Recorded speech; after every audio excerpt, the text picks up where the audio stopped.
Hey, good morning. It's Wednesday, and it's the 1st of November, and All Saints' Day here. So as we begin this new day, it's time for another few words from the pastor. I had a opportunity to visit recently some very dear friends out in Louisiana and Mississippi, and had an opportunity to do some reflecting as I was driving out there last week. And one of the thoughts that came into my head as I was preparing to visit with these wonderful people was a story that I had shared with a group maybe more than 30 years ago. And it was in, I think, 1990. It was out in Colorado, another state altogether, right? At a mission I was doing out there. And it was, I thought I'd like to share with us again today. I happened to find that recently, and it was something that brought a lot of different thoughts into my head. And this one was, there was once a stonecutter who was dissatisfied with himself and with his position in life. And if we've heard this one, that's okay. We get to hear it again. One day he passed a wealthy merchant's house. Through the gateway, he saw many fine possessions and all kinds of important visitors that were visiting the merchant. How wonderful that merchant must be, thought the stonecutter. He became very anxious and wished that he could be like that merchant. To his great surprise, he suddenly found himself, the merchant, enjoying more luxuries and power than he had ever imagined possible, but envied and detested by those less wealthy. Soon a high official passed by, carried in a very, one of those sedan chairs, accompanied by attendants and escorted by soldiers beating gongs. Everyone, no matter how wealthy, had to be bowed down before that procession. How powerful that official is, thought the stonecutter. How wonderful it would be to be him. And immediately, boom, all of a sudden he was that high official carried around on the shoulders of others. But it was a scorching hot day, and the sedan was getting very sticky. And he looked up at the sun. It shone proudly in the sky, unaffected by his presence. I wish I could be that sun, how powerful that sun is. And boom, he was the sun. And soon a storm cloud came over. We're getting to the end of this. A storm cloud comes over and covers the sun, and no longer could he see the brightness of the sun. And he said, how powerful that storm cloud must be. I wish I could be that storm cloud. And then he became the cloud, flooding the fields and villages, shouted at by everyone. But he soon found out that he was being pushed away by a great force and realized it was the wind. How powerful it is, he thought.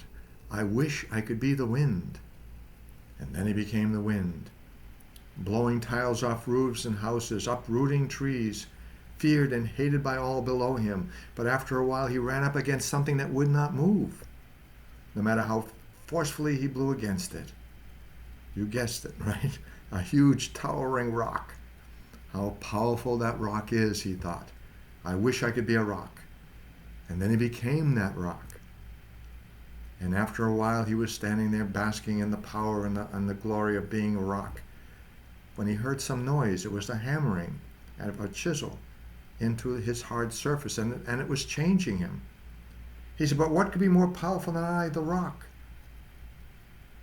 He looked down, and far below him he saw a stonecutter. My thought when I heard that story, when I remember sharing that story with others, it was very simple. You get your own conclusion. There are a lot of different conclusions you can get from it, but a couple of them were, first of all, all of us have a power within ourselves. All of us have the power to change ourselves, first of all, for the better, and then by that change, changing others.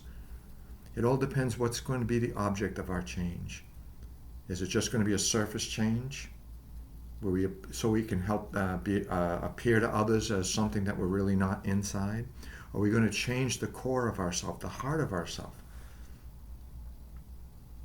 And let that heart shine through our eyes and through our voices and the way in which we want to make a difference in the lives of others that will be meaningful. My thought, my prayer for us today is, let's not complain about who we are, about what we do. Let's be satisfied and happy with that and rejoice in that and see in it an opportunity to make other people's lives better. Because we can do it. We just have to want to do it.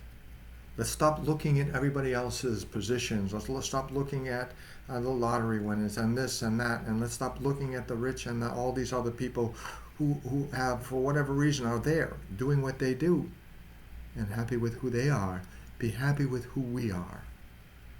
This life is too short to go around being miserable, being bitter, being frustrated, being unhappy. See in every situation we have in our life an opportunity to do better, to do something, to make something, not only of ourselves, to be the very best at what we choose to do. Be the very best person we are called to be. And in so doing, affect ourselves, be happy with ourselves at the end of every day that we've done our best to be our best. But also that by doing this, we are affecting the lives of those around us.